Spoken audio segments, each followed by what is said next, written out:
Génie, oh, on est des génies. Je l'ai mise haute, la barre je l'ai mise haute. Nous ce qu'on veut c'est le succès sans avoir à sucer. En les voyant s'user tant qu'on n'a pas percé, on refuse de s'amuser. Génie, oh, on est des génies.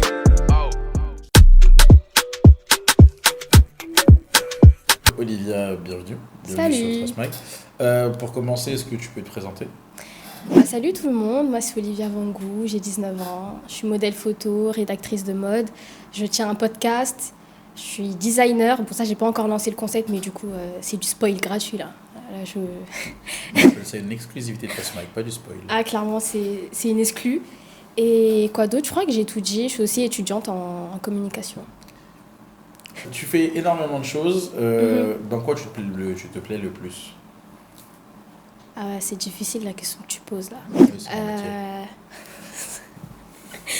Plus dans le modeling photo, mais j'hésite aussi avec la rédaction parce que je kiffe écrire, je kiffe lire.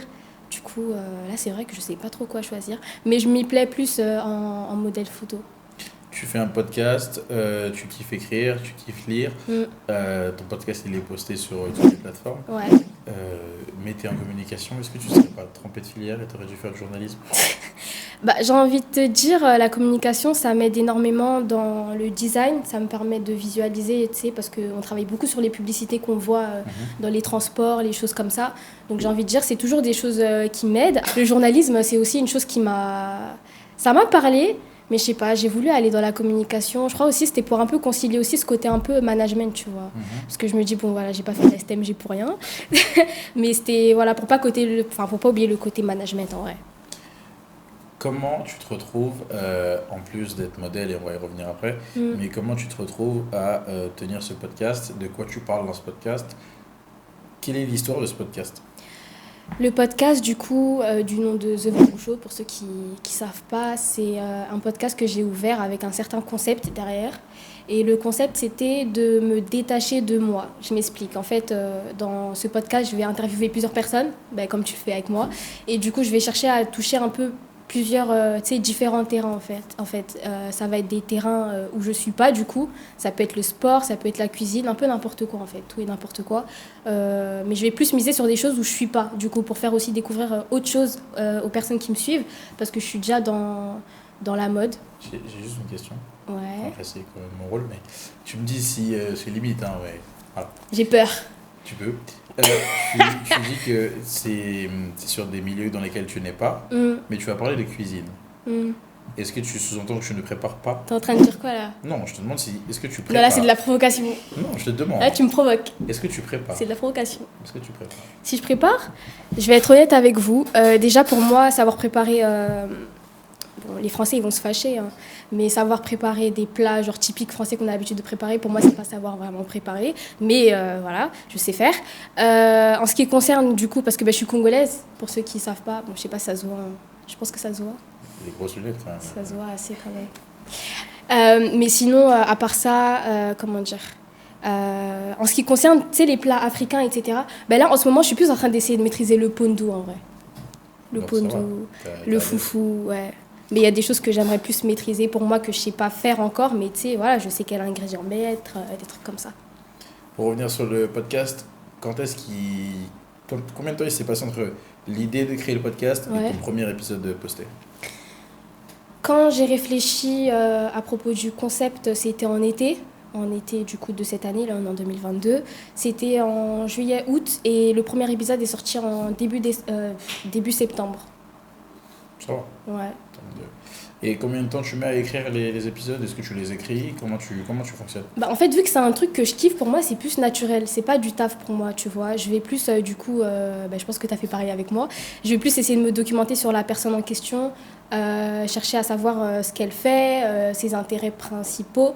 Un peu, tu sais, savoir son histoire, sans trop aller dans les détails, parce que du coup j'ai envie de l'interviewer par rapport à ça, ce serait pas logique, mais voilà, je vais essayer de chercher quelques informations, que ce soit sur internet, sur les réseaux, plus sur les réseaux, parce qu'on y trouve beaucoup plus de choses quand même, c'est un peu plus fiable parce que ça vient directement des personnes, et ensuite à partir de là, les questions elles viennent naturellement. Petit aparté dans cette interview, il y en aura beaucoup. Tu parlais des réseaux. Ouais. Est-ce que tu t'es déjà retrouvé dans la sauce sur les réseaux? Wow. T'es en train de toucher un... T'es pas obligé de dire pourquoi. Hein. C'est- Juste, est-ce que tu t'es déjà retrouvé dans la sauce? Légèrement, je dirais oui. Ok, et comment tu t'en es sorti? En ne disant rien. Ok, c'est une bonne idée. Passons du coup à Olivia la modèle. Comment Olivia est devenue modèle? Quand? Et elle le prévoit de l'être jusqu'à quand? Alors quand j'ai commencé, j'ai été mineure. Là, je suis majeure, du coup j'ai 19 ans. Quand j'ai commencé, j'avais 15 ans, mais je me suis sérieusement mise à 16 ans. Et depuis, ben, je suis dedans. Comment ça a commencé? Ben, j'ai toujours été, tu sais, beaucoup influencée par mes origines. Je suis congolaise. Du coup, tout ce qui est la sape, la musique, l'ambiance, la fête, ben, c'est nous, quoi. Et du coup, ça fait que depuis, j'ai toujours grandi en fait dans cet environnement-là qui fait que ça m'a beaucoup axée sur la mode, si je peux dire ça comme ça. Au début, je pensais que c'était juste un truc comme ça parce que tu sais, bon, c'est un peu cliché ce que je vais dire, mais je suis une fille, du coup, je pensais que tout ce qui concernait la mode et la beauté, etc., c'était des choses qui m'intéressaient peut-être parce que j'étais juste une fille et qu'en grandissant, ça allait plus se dissiper. Mais en fait, c'était vraiment sérieux, en fait. C'est vraiment des choses dans lesquelles je me voyais et du coup, je suis dedans. Est-ce que c'est toi qui t'es dit, mais en fait, j'ai envie de faire ça? Est-ce que c'est quelqu'un qui est venu qui t'a dit, ah, je vois du potentiel en toi? Et voilà, comment ça s'est fait ton entrée? Sachant que tu étais du coup très jeune. Pour commencer, quand j'étais petite, bien que par la suite, tu sais, j'ai pris la décision moi toute seule de vraiment m'y impliquer sérieusement. Quand j'étais petite, vers 8 ans, 9 ans, ma mère elle m'emmenait déjà à des castings du coup. C'était des castings Kiabi ou Kaiji, voilà, c'était des choses un peu comme ça, par-ci, par-là. Mais par la suite, c'est vraiment des choses que j'ai kiffé. Comme je t'ai dit, quand j'ai grandi, quand j'avais plus les moyens du coup de faire ce que je voulais, et ben, je me suis mise sérieusement toute seule. Quelle est l'opportunité qui t'a le plus fait peur ou l'opportunité qui t'a fait comprendre que là, ça y est, t'étais dans le monde des grands? C'est quand j'ai commencé à travailler avec des marques de luxe et plus précisément dans la parfumerie. J'ai commencé avec Viktor & Rolf, je ne sais pas si vous connaissez cette marque. Mais quand j'ai reçu du coup le mail, parce que je travaille avec une plateforme, bon, je ne peux pas dire qui, c'est secret, hein, désolée. Mais je travaille avec une plateforme du coup qui m'a fait une proposition. Tu sais, c'est un peu comme des offres en fait. Ok. Tu sais, et toi, tu as le droit de refuser ou d'accepter. Et j'ai vu Viktor & Rolf, je me suis un peu documentée dessus parce que je pense que c'est une marque qui est là depuis longtemps quand même. Nous, tu sais, on connaît plus ce qui est Mugler, Louis Vuitton, etc. Et oui, j'ai quand même vu que c'était une marque qui pesait. Et là, je me suis dit, ouais. Une fois que ce shooting-là il est passé, comment on se sent? Est-ce qu'on se dit, ok, là ça y est, je suis prêt à en découdre, ou on se dit, ok, bon bah, là c'est pas mal, je suis arrivé. Et si tu dis oui, on t'en voudra pas, c'est humain. Est-ce que tu as eu un petit côté un peu prétentieux, Je te cache pas, déjà le jour du shoot et tout, je suis arrivée de ça, avec le parfum, de ça, du coup qu'on m'avait envoyé, avec lequel je devais faire du contenu et tout. Je te cache pas, je me sentais fraîche. Hein. Mhm. En vrai, je me sentais grave en place. Genre, je me disais, ouais, genre là, je suis en train de faire un contenu, ça se trouve, il va être partagé par la marque, genre officiellement. Enfin, c'est officiel en fait, tu vois. J'ai même des hashtags à mettre et tout. Genre, je suis en place. De ouf. Et est-ce que, dans les cas comme ça, est-ce que c'est toi qui postes sur tes réseaux comme, entre guillemets, hein, je dis des guillemets, pardon si c'est péjoratif, mais comme une influenceuse, ou c'est, voilà, tu fais un shooting avec une marque et la marque te poste et on te voit, par exemple, je prends le métro pour entrer Faut savoir que moi, j'ai une direction artistique assez, précise par rapport à comment je vais poser mes contenus. Je sais que c'est plus facile du coup pour moi, tu sais, parce que j'ai un téléphone, etc. C'est comme ça que j'ai commencé d'ailleurs en shootant mon contenu toute seule. Mais c'est vrai que quand j'ai commencé à travailler avec certaines marques, je me suis dit, là, je peux pas proposer des choses que, vas-y, je peux proposer avec mon téléphone. Tu vois ce que je veux dire? Ça veut dire, je me suis plus tournée vers du coup des photographes qui étaient compétents pour ça. Là, j'ai commencé avec des shoots parfums, du coup, de luxe. Et ouais, j'ai commencé à me tourner vers une équipe, à construire mon équipe plutôt, qui puisse du coup pouvoir m'aider à faire le genre de contenu que vraiment je visualisais en tête. Parce que moi, je visualise dans ma tête. Comment tu construis une équipe? Est-ce que c'est bien défini, je veux tel profil et pas autrement, ou tu as une idée du profil et après chacun apporte un truc et ça te fait une équipe? Je te cache pas, ça s'est fait naturellement. Là, je parle des gens avec qui j'ai l'habitude de travailler, du coup, je parle pas des gens en dehors. Par exemple, pour mon styliste qui est aussi mon ami, mon photographe qui est aussi devenu mon ami, du coup, tu sais, ça me gêne même en fait de dire à lui c'est mon photographe, lui c'est mon styliste, parce que ça me donne un air un peu pas autant. La fourrure, ça fait un peu... Tu vois. Non, en vrai, genre, ça donne un petit air pas directif, mais tu vois ce que je veux dire. Donc, j'aime pas trop dire, en gros, lui, c'est mon photographe, lui, c'est mon styliste. Mais en gros, oui, c'est mes amis. Mais il y en a un qui m'aide dans tout ce qui est la photographie. Donc, tu sais, il va venir prendre des backstage, etc. quand je vais à des événements, quand il est là, quand il est disponible. Et il y a mon autre pote qui m'aide dans le stylisme, qui m'habille, du coup, quand j'ai des événements, parce que... Mais au risque de poser une question bête, et je parle pour beaucoup de gens, il n'y a pas de question bête. Et que des personnes bêtes qui les posent, c'est ça? On déjà... On coupe l'émission.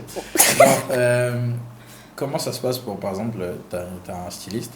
Est-ce que, en fait, à quoi c'est dû? Est-ce que c'est parce que le styliste a une vision que tu n'as pas, ou c'est juste parce que voilà, tu penses que arrivé à un certain niveau, ta connaissance en termes de vêtements, de comment mixer les pièces, on va dire, tu l'as pas assez développé pour arriver à ce stade-là, ou c'est juste qu'en vrai, tu sais pas t'habiller? Que je sais pas m'habiller. C'est une des T'as dit ça tellement directement. Je suis vexée là. Non, mais pas toi. Est-ce que c'est... Non, en vrai, moi quand j'ai commencé, je me suis toujours débrouillée toute seule en termes de vêtements. Genre, bah du coup, ouais, même avec les vêtements que du coup mes parents ils m'achetaient, etc. Quand j'avais pas encore du coup les moyens d'être indépendante, je veux dire, de commencer du coup, du moins à être indépendante. Mais à un moment donné, comme tu l'as dit, quand tu arrives à un certain niveau, quand tu vas être appelée à plusieurs événements, et c'est enchaîné, et en même temps, tu sais, moi je vais en cours, du coup j'étudie, pour ceux qui ne savent pas, j'étudie. Ah ouais? Bah, je vais le rappeler, c'est bien de le rappeler. C'est quand même bien de le rappeler. Mais du coup, avec les cours, etc., à un moment donné, je me suis dit, je vais pas pouvoir gérer tout ça toute seule, tu vois. Surtout que la première fois que j'ai rencontré mon styliste, c'était, je partais à un voyage en Finlande. Et en plus, c'était un voyage organisé avec l'agence, mais j'avais des événements qui arrivaient juste après mon retour. Et là, je me suis dit, non, je vais pas pouvoir gérer, Olivia, faut que... Après, tu sais, il y a cette peur aussi de déléguer une certaine partie de ton travail à quelqu'un. Parce que tu as peur que ce soit pas fait de la manière dont toi tu l'imagines, ou tu as juste peur que, tu sais, parce que maintenant ça dépend de la personne en fait, ça dépend plus de toi. Non, le fait de déléguer c'est parfaitement possible, mais enfin la crainte surtout de déléguer est parfaitement compréhensible, mais à un moment donné tu es obligé. Mais c'est ce que je t'ai dit, quand je me suis vraiment sentie obligée, je me suis dit vraiment là, Olivia, tu vas pas pouvoir gérer toute seule. T'as vu, après moi je suis une personne assez têtue, ça veut dire, même à ce moment-là, quand je me suis rendu compte que ça devenait vraiment chaud, je me suis dit, bon, je vais quand même voir. Bon, malgré ça, j'ai quand même appelé le styliste, du coup, et c'est comme ça qu'on s'est rencontrés. Je te dis, moi, je suis une personne grave têtue. Ça veut dire, quand je veux quelque chose, je vois quelque chose, et je vais essayer d'abord de le faire toute seule. Et c'est vraiment quand je vais pas y arriver que je vais dire à quelqu'un d'autre, du coup, j'y arrive pas et je vais demander de l'aide. Que je vais oser demander de l'aide, du coup, tu vois. Je vais poser la même question à deux personnes différentes. La Olivia de 14-15 ans et la Olivia de maintenant. C'est quelle question que tu as posée? Quels sont vos rêves, ou quels étaient du coup vos rêves dans ce milieu-là, évidemment? Quand j'ai commencé, tu sais, je regardais énormément de vidéos YouTube. Ça veut dire, moi avant j'étais plus dans la beauté. Pour ceux qui me suivent, ça fait un certain moment, ont vu que j'ai commencé avec des tutos make-up. J'ai commencé qu'avec des tutos make-up. Moi, avant, c'était très axé sur mon visage parce que je savais que j'avais pas les mensurations exactes en fait pour rentrer tout de suite dans le mannequinat. J'ai toujours pas les mensurations exactes. Après, je sais pas, voilà. Là, il y a des choses qui évoluent quand même. Tu vois, il y a des shoots e-commerce, il y a des shoots qui vont apparaître sur Internet. Donc, pas besoin de défiler, pas besoin d'avoir une certaine taille. Mais c'est vrai que j'ai compris très vite que je rentrais pas dans les mensurations et qu'il fallait que je me base sur quelque chose qui pouvait me... Je peux titiller un petit peu? Ouais. Je fais quelle taille, c'est ça? T'es pas très grande quand même. Non, pas du tout. Oui, ouais. 1m65. Mais je joue énormément sur mes photos quand je porte des talons. Après, je suis assez fine et quand je mets des talons, ça me fait des longues jambes du coup. C'est une question d'optique en vrai, il faut savoir quoi faire. En gros, elle ment très bien. Ouais, je vous mens tous. Et du coup, ton rêve actuellement, c'est quoi? Et actuellement, tu sais, avant c'était plus pouvoir percer du coup. Après, je pense que c'est parce que j'étais un peu plus jeune et tu sais, on a cette notion un peu du glamour, de l'influence de la notoriété en fait qui nous fait un peu rêver. Mais maintenant, justement, le fait que maintenant j'arrive à un certain niveau et que j'arrive à dépasser certaines étapes depuis, je me dis que j'ai pas envie de m'arrêter qu'à là et que j'ai envie d'utiliser mon influence et ma notoriété dans des choses plus concrètes, tu vois. Donc là, par exemple, une exclue encore, je vais me lancer dans le caritatif. Du coup, ça, je vais l'annoncer bientôt. C'est pas pour maintenant, mais je vais l'annoncer très très bientôt. En tout cas, avant la fin de l'année. Avant que l'année 2023 débute. Ok, mais maintenant j'ai une question. Mhm. Le rapport, le côté, tout ce qui est Miss, etc., ce concours-là, Ouais. est-ce que ça t'a déjà parlé? Jusqu'à quel point ça t'a parlé? Qu'est-ce que... Les concours de Miss, Oui, pas du tout. bah, je l'ai vu dans ton regard. Moi, je t'ai juste posé une question. Hein, c'est pas pour la Miss. Tu sais, moi, je suis très expressive du visage, hein, donc ce que je vais pas dire, tu vas le ressentir dans mon visage. Je ressens beaucoup de choses sur le plateau. Non, en vrai, ça m'a pas intéressé, c'est pas méchant. Pourtant, je regarde, tu vois. Je veux dire, c'est divertissant parce que, voilà, quoi, il y a une certaine compétition. Tu te dis, ah non, je préfère elle pour certaines raisons et tout. Et bah, du coup, à la fin, tout le monde veut savoir qui a gagné. Donc, ouais, c'est divertissant. Mais en ce qui me concerne, moi, ça a jamais été quelque chose qui m'a intéressé personnellement. Je sais pas pourquoi d'ailleurs. Il n'y a pas de raison particulière, rien de méchant, ça m'a juste jamais intéressé. Quel est l'élément dans ton parcours dont tu es le plus fier? Wow. Comme je te l'expliquais tout à l'heure, bon, oui, quand on discutait du coup, tout à l'heure. On discutait sans micro, sans... Ouais, ça tournait pas en plus. Bref, comme je te l'ai dit tout à l'heure, quand j'ai commencé, mes parents, ils étaient pas au courant. Malgré les castings auxquels ma mère elle m'a fait participer quand j'avais 8-9 ans, bon ça j'étais petite et j'étais accompagnée du coup, j'étais accompagnée par elle, etc. J'y allais pas toute seule. C'est quelque chose qui s'est estompé, tu sais, genre aux yeux de mes parents. Comme je t'ai dit, en fait, au début, quand t'es petite, on va plus penser que c'est une chose qui t'anime parce que t'es jeune. Mais comme je t'ai dit, c'est vraiment une chose qui, depuis, bah, ça m'a toujours intéressée, ça m'intéresse toujours et je suis vraiment sérieuse à propos de ça. Et je suis fière d'avoir été têtue, de ne pas avoir écouté mes parents. C'est pas bien, voilà. Je sais que c'est pas bien, mais si j'avais pas fait ça, je sais pas si je serais arrivée là. Parce que oui, il faut savoir que du coup, mes parents qui me soutiennent maintenant, hein, franchement, ils sont à fond, à 100%, que ce soit mon père, ma mère, tout le monde est impliqué, dans ma famille également. Mais c'est vrai que quand j'ai commencé, c'était pas du tout le cas, dans le sens où, c'était pas vraiment pris au sérieux. Il y avait l'école à côté. Quand j'ai annoncé que j'étais intéressée par la mode et plus précisément le mannequinat, le modeling, j'étais au collège. Du coup, je pense qu'en tant que parent, ça peut faire peur. On peut penser qu'elle va quitter l'école que pour ça, tu vois, ce genre de choses. Donc... même si bah, ça n'a jamais été le cas. Et puis même moi, pour moi, personnellement, tu vois, genre, je continue mes études pour moi, mais je sais que ça peut être une chose qui peut effrayer les parents. On parle beaucoup de cours, donc je me permets de faire une petite aparté. Olivier, en cours, ça donne quoi? T'es quel type d'élève? Je mets du temps à répondre, là. Non, en vrai, comment dire, je suis une personne, je vais vraiment aller au bout de mes recherches. Je m'explique. Par exemple, je vais aller en cours, etc. Il y a des moments où tu vas être un peu dissipé, mais t'écoutes quand même. Après, moi aussi, j'ai une mémoire visuelle, une mémoire auditive. Ça m'a beaucoup sauvée. Olivia Ross. Voilà, c'est moi. Non, c'est vraiment une chose qui m'a énormément sauvée. Pourquoi? Parce que je peux écouter le cours sans forcément l'écrire. Tu sais, il y en a, ils ont la mémoire où ils écrivent. Moi, je vais écouter et je vais, en fait, dans mon cerveau, sans m'en rendre compte, ça va vraiment imprimer ce que la prof ou le prof est en train de dire. Et tu sais, je vais me retrouver devant le contrôle. Bon, des fois, tu sais, tu vas pas forcément réviser. Hein. Oui, Tu vois ce que je veux dire? Ça veut dire que je me retrouve devant le contrôle et tout. Et il y a des choses qui me reviennent. Donc j'ai vraiment une mémoire visuelle en ce qui concerne les schémas, etc., les dessins, et une mémoire auditive, quoi. Donc, mais je suis quand même une élève qui travaille. Mais comme je te dis, je vais un peu plus chercher à pousser mes recherches quand je vais être chez moi. Mais je travaille. Ok. Est-ce que tu as déjà eu ce sentiment où tu te sens illégitime dans ce milieu-là, ou au contraire, dès le début, tu t'es dit, bah, je suis là, je suis à ma place, si je suis là, c'est qu'on a voulu de moi. Et... Faut savoir, bah, du coup, comme je te l'ai expliqué, quand j'ai commencé, j'étais super jeune. Du coup, je ne savais pas du tout vers qui me tourner. Mes parents n'étaient pas du tout au courant. Il n'y avait aucune personne majeure en fait, de ma famille, des membres de ma famille qui étaient au courant. Donc, raison de plus pour ne pas savoir vers qui me tourner. Et il m'est jamais rien arrivé de grave, hein, Dieu merci, mais je sais que voilà, c'était très risqué. Mais c'est vrai que le fait d'être jeune, de te retrouver, tu sais, des fois tu vas aller à des événements, etc. Tu vas te retrouver avec des personnes qui, tu sais, tu vas parler avec eux et ils vont te demander ton statut. Ah, toi tu fais quoi, toi tu fais quoi? Et des fois c'est des gens, tu sais, ils font des trucs de ouf, ils connaissent des gens de ouf, ils ont un réseau de ouf. Mais tu sais, genre, tu restes humble et tout. Tu fais genre en mode, t'entends pas trop et tous les noms qui balancent et tout. Mais des fois, ils balancent des noms, je te cache pas. Je suis là en mode, ah ouais, genre, il y a vraiment quelqu'un en face de moi. Mais c'est vrai qu'il m'est arrivé aussi de faire semblant d'avoir confiance en moi. Je sais pas si tu vois ce que je veux dire. Je vois très bien. Je vais arriver, je vais me donner une certaine attitude. Je vais me dire, ouais, mais déjà, en fait, juste le fait que je sois là, déjà, je suis quelqu'un. C'est ça, en fait, je vais me dire. Attends, quand tu dis là, c'est sur Trustmag.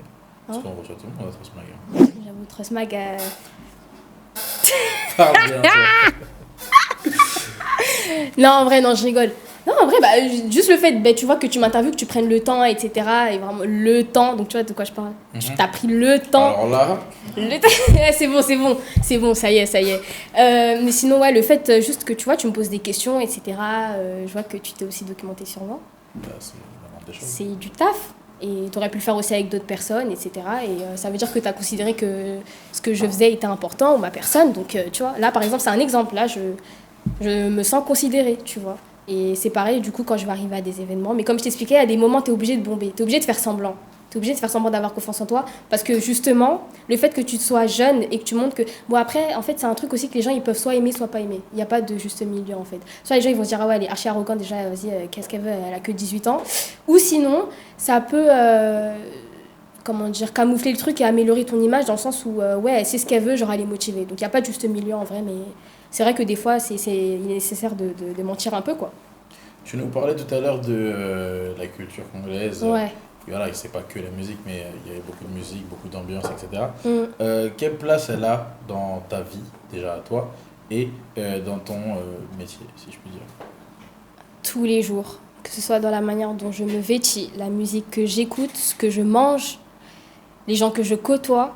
C'est pas pour dire je suis une communautariste aussi, je traîne pas qu'avec des Congolais, hein. Mais c'est toujours... En fait, on a tout, on est drôle, on est charismatique, ce que vous voulez, n'en déplaise aux autres origines.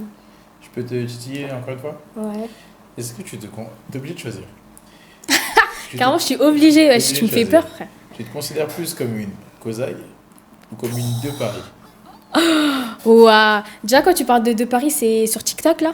Ouais, les refaites, hein. Et en fait, hein... Non, en vrai, je dirais plus Kozaï. Qu'est-ce que c'est une Kozaï selon toi? On avait déjà posé la question à un invité et il nous avait répondu qu'en vrai, un Kozaï, tout le monde devrait être Kozaï, parce que le Kozaï, c'est juste un Congolais qui est fier de son truc à lui, tu vois. C'est vrai, pourquoi? Parce que, tu sais, souvent, même quand je suis avec des amis à moi, du coup, qui, tu sais, souvent, voilà, je me retrouve avec des Congolais, etc. Bon, je traîne avec du monde, hein, mais quand je me retrouve avec des Congolais, c'est vrai qu'il nous arrive, tu vois, des fois, de balancer des petites expressions, etc., de rigoler. Bon, des fois, on va se moquer des gens, faut pas que les gens ils entendent, du coup, on va parler en lingala. Mais ça, c'est des choses, voilà, ça veut dire si on n'était pas fiers de ce qu'on était, on n'était pas fiers de notre langue, tu vois, si on voulait parler des gens, on aurait chuchoté, tu vois ce que je veux dire? Et même sur TikTok, en fait, le Congo, il domine tout court, dans la musique, partout. C'est vous qui l'avez dit, c'est pas moi, s'il y a un truc sur Twitter, c'est toi. Au niveau de ton environnement de vie, tu dis, voilà, tu traînes avec beaucoup de gens, que tes potes sont aussi tes collègues, que tes parents te soutiennent. Quel équilibre il faut entre j'ai besoin de tout le monde, ouais, mais c'est quand même moi qui suis au cœur du jeu, c'est mes décisions, surtout qu'en plus tu es têtu. Donc quel équilibre il faut? Faut savoir que moi, je sépare ce que je fais, du coup, mon taf. Je sépare ça avec ma vie privée, ma vie sociale, tu vois. Est-ce que ça veut dire que, et vraiment je touche du bois pour pas que ça arrive, mais est-ce que ça veut dire que, supposons que ton styliste ou ton photographe te plante et t'as le somme de ouf, machin, et Si c'est pas déjà arrivé. Non, je rigole. Il se trouve que c'est ton pote. Ouais. Est-ce que ça déteint sur la relation pote ou t'arrives vraiment à faire que ça te dépasse pas et ça reste au niveau pro et quitte à le virer, encore une fois je touche du bois pour pas que ça arrive, quitte à le virer, mais au moins ça reste ton pote? Pour être honnête avec toi, comme j'ai dit, hein, moi je dis que c'est mes amis. J'aime pas trop dire que lui c'est mon photographe, lui c'est mon styliste, parce que ça fait grave la meuf vas-y, elle est trop entourée et tout. Il y a des gens qui la suivent tout le temps. Mais sinon, c'est mes potes.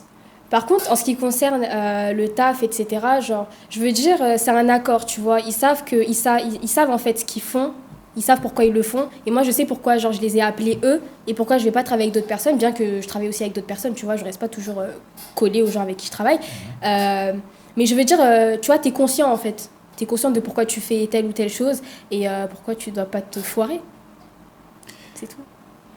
Et du coup, au niveau de l'équilibre, comment tu arrives à faire le pont entre toutes les personnes qui composent ta sphère? Alors, faut savoir que déjà, quand je me retrouve avec ma famille, donc ma famille, mes amis, mon travail, l'école, je suis genre une personne différente dans tout ce que je t'ai cité, genre. Et je le fais même pas exprès, c'est juste que bah voilà, quand tu te retrouves dans un environnement différent, et bah forcément, tu adoptes une certaine attitude différente. Quand je suis avec ma famille, bah, ils me voient tous les jours, c'est les gens qui me fréquentent le plus tous les jours. Quand je vais à l'école, bah, je vais plus être studieuse, etc. Quand je suis avec les personnes avec qui je travaille, bah, du coup c'est le pro, on est concentré. Mais quand je suis avec mes amis, c'est assez particulier parce que c'est naturel en fait. Je vais pas faire en sorte que ce soit porté sur moi. Parce que je considère que mes amis, ils savent déjà ce que je fais. Ils me suivent sur les réseaux. Je pense qu'ils regardent ce que je fais tout le temps, tu vois. Ils me supportent et tout. Ils m'apportent du soutien. Oh, purée, j'ai dit en anglais, j'ai dit support. Bref, ils m'apportent du soutien. C'est français. Et en gros, je veux dire, ils voient déjà ce que je fais. Donc, je sais pas pourquoi, tu vois, je vais me ramener. À part, par exemple, si j'ai quelque chose de bien à leur annoncer, tu vois, un truc de ouf. Genre, comme quand j'ai commencé à travailler avec des marques de luxe, là, j'étais obligée de le dire à mes copines. Tu vois ce que je veux dire? C'est un truc que je pouvais pas le garder pour moi. Même si elles l'auraient vu aussi dans tous les cas. Mais je veux dire, je vais pas faire en sorte que ce soit porté que sur moi. Tu vois, je vais demander à ma pote, ah ça va et tout, ah il s'est passé quoi, t'as fait quoi ces derniers temps, même si je sais que vas-y, tu vois, quand même me demander, je vais dire, oh le week-end j'ai fait que shoot, etc. Mais même en fait, il y a une certaine gêne, j'ai remarqué aussi de ma part, je veux dire. Même si mes copines, je sais, ça les gêne pas, je peux leur raconter ma vie genre pendant des heures et des heures. Bon, j'espère que ça les gêne pas quand je le fais. Mais il y a cette petite gêne en fait, j'ai remarqué. Tu saurais l'expliquer? Oui, genre. J'ai pas envie que ça tombe vers, comment dire, de l'arrogance. En fait, tu sais, en plus, faut savoir que les gens avec qui je traîne, mes amis, du coup, mes copines avec qui je traîne tout le temps, c'est des gens, c'est l'opposé de moi, si tu préfères. C'est des gens vraiment discrets. Elles sont sur les réseaux, mais elles sont pas sur les réseaux elles sont pas sur les réseaux pour les mêmes raisons que moi, tu vois. C'est des gens super discrets. Elles sont comme ça, carrées. Et t'as moi qui est dans la mode, je vais à des événements, je rentre à des heures pas possibles. Enfin, elle, en fait, c'est tout l'opposé de moi. Et le fait que quand je me retrouve avec elle, j'ai un peu les pieds sur terre, si je peux dire ça comme ça. Je suis une personne différente. En fait, c'est pour ça que je te dis, chaque environnement me permet un peu de rester un peu, tu vois. Je pense que c'est quand même le rôle des amis de te rendre un peu humble. Ouais. Je dis pas que tu l'es pas, hein, mais dans un sens général, même si tu l'es pas du tout. Est-ce que... Je me mange des balles perdues depuis tout à l'heure. Est-ce que ça t'est déjà arrivé d'être harcelé ou je sais pas c'est quoi le plébiscité on va dire à l'école parce que ça fonctionne bien parce que bah, du coup tu commences à 15-16 ans et là t'as 19, t'es toujours en cours donc forcément il y a une évolution et tu dois faire des cours et les gens voient ce qui se passe. Est-ce que t'as déjà été harcelé dans le sens où ouais, c'est pas pour qui fait trop la meuf ou tout le monde même en vrai, poussons le délire un peu plus. Est-ce qu'il y a déjà eu des gars qui sont venus te parler juste parce que... Ouais. Tu parlais d'un truc là, t'as divagué sur un autre truc là. Ouais, je viens d'avoir l'idée. Mais ça arrive dans un sens pour pas dans l'autre. En vrai. Tu peux répondre à la première partie si tu veux pas répondre à la deuxième partie. Non, je voulais répondre petit à petit. Ouais, mais du coup, pour commencer à l'école, bah là déjà je suis au niveau du BTS, je me retrouve avec des gens super matures. Même au lycée, déjà, on dit qu'au lycée, on est déjà un peu plus mature. Tu sais, c'est les étapes, en collège, lycée, etc. On dit qu'au lycée, c'est différent. Mais BTS, c'est largement plus différent. Je veux dire, les études supérieures, tout le monde est là, tu sais, pour un seul but, c'est réussir à avoir son diplôme. Moi, du coup, dans mon cas, tu sais, 2 ans après. Et on n'est pas là pour calculer qui fait quoi, qu'est-ce qu'elle fait, qui c'est, celle-là, etc. Bon, à part quand on en parle, etc., tu sais, souvent, ils vont faire des vannes sur moi, comme ça. Mais pour rigoler, c'est pas pour me mettre mal à l'aise ou quoi, et je sais, même moi, tu vois, des fois, ça me fait rire, quoi. Mais non, c'est pas une chose où on va me discriminer dessus. Mais je pense aussi que c'est parce que quand je suis avec les gens, je le fais pas ressentir forcément que, oh, je suis Olivia Vangou, je fais ça. Je suis vraiment chill de fou, genre... Même, comme du coup on le disait tout à l'heure aussi, la manière dont je m'habille, quand je vais en cours, c'est pas du tout pareil, déjà pour commencer.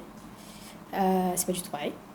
Et ça fait que, ouais, je pense que c'est parce que je suis une personne chill en vrai. Et si je n'étais pas une personne chill et je montrais souvent que je fais ça, oui, là, clairement, je me serais faite, tu vois, démonter verbalement. Tu penses que tu es une personne chill? Super chill. Je suis trop cool. Ok. Je suis trop, Non, trop c'était cool. juste pour être sûr que tu étais une personne chill. Je suis vraiment trop cool. Ton projet pro, Ouais. si on va dire sur le moyen court terme, non, pardon, sur le moyen long terme, on va dire sur les 10 prochaines années, comment tu te vois, sans trop rentrer dans les détails, mais je pense que voilà, j'imagine que tu as un plan de carrière, comment tu le vois? Et deuxième partie question, qui sont tes influences dans le milieu?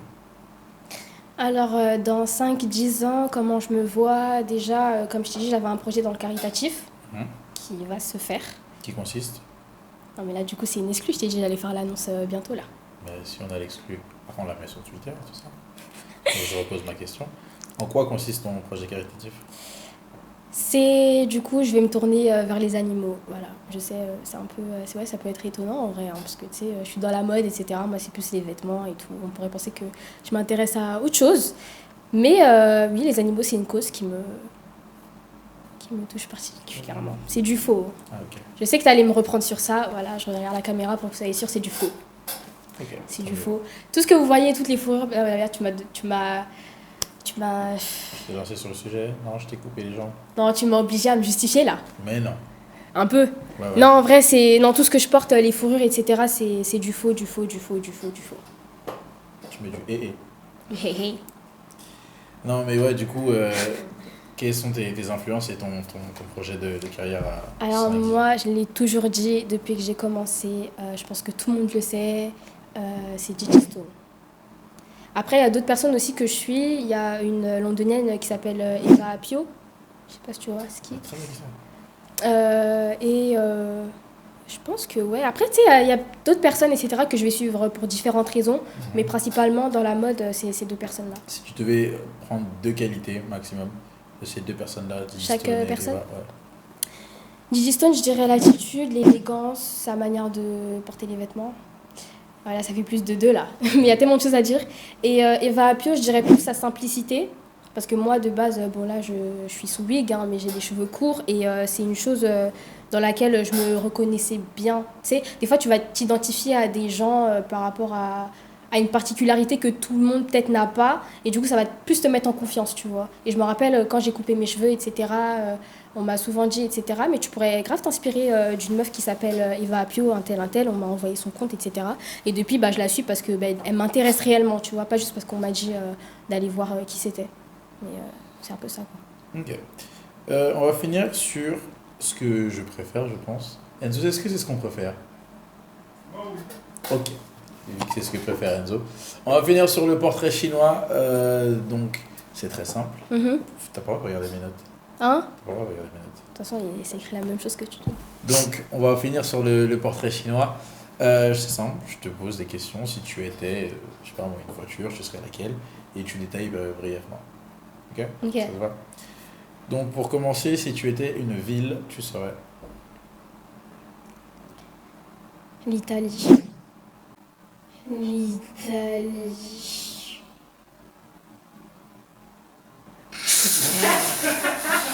Quoi, vous rigolez à quoi de drôle? T'as demandé une ville, t'as dit l'Italie. Pardon. Ah bah du coup, Rome. Pour, tu sais, le côté fashion. Vraiment le côté fashion. Après, je sais que... Tu préfères le fashion de Rome ou le fashion de Paris? Ah non, j'ai pas dit ça du coup. C'est une question, je te. J'ai juste dit que... Bah ouais, peut-être que non, Ok. j'aimerais... Mais Rome, ça marche, ok. Si tu étais une personnalité publique, enfin un personnage historique plus, Jeanne d'Arc. pourquoi? Parce qu'elle a des voix. Mais non, pourquoi la sorcellerie directement comme ça? C'est pas de la sorcellerie, déjà on sait pas si elle attendait des voix, c'est soit elle les attendait pour de vrai. Hmm. Mais pourquoi Jeanne d'Arc? Pour sa détermination et la manière dont elle a combattu jusqu'au moment où bah, du coup elle a été assassinée, parce que pour moi c'est clairement un assassinat ce qui s'est passé quoi. Ouais, sa force, son courage. Si tu étais une date, n'importe quelle date, dans toutes les dates qu'il y a eu depuis l'histoire de la Terre, une date, Sérieusement, ouais, n'importe laquelle, ma date de naissance, qui est. 2003. Moi je pensais que t'allais cacher l'année mais dire les 2 premiers trucs, mais ok. Le 3 avril 2003. Bah du coup c'est facile, j'ai 19 ans, je me suis présentée, les gens ils font le calcul. Hein. Non, ok. Si tu étais un sport, tu saurais. Le hand. T'en as déjà fait? Ouais, j'en ai déjà fait. À quel niveau? Je te cache pas, j'ai fait 2 ans. Bon, j'ai commencé avec tu sais, l'association sportive quand on était au collège, les mercredis. L'UNSS. Quelle fraude. Arrête, je kiffais ma vie moi. Non, en vrai, c'était ouais, les mercredis après-midi, comme tu l'as dit. Et ensuite, on m'a bougé en. Comment on appelle ça? En club, parce que ça m'intéressait. Bon, c'était l'ancienne ville, du coup, c'était la ville à côté de la ville où j'habitais avant. C'était le hand de Noisiel. Je sais pas si tu vois un peu. C'est littéralement à 10 minutes de chez moi, mais oui.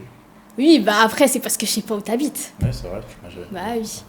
Mais t'as une tête à habiter dans 77. Je sais pas comment je vais le prendre, mais on en parlera en off. Si tu étais une couleur, Ouais, tu serais laquelle?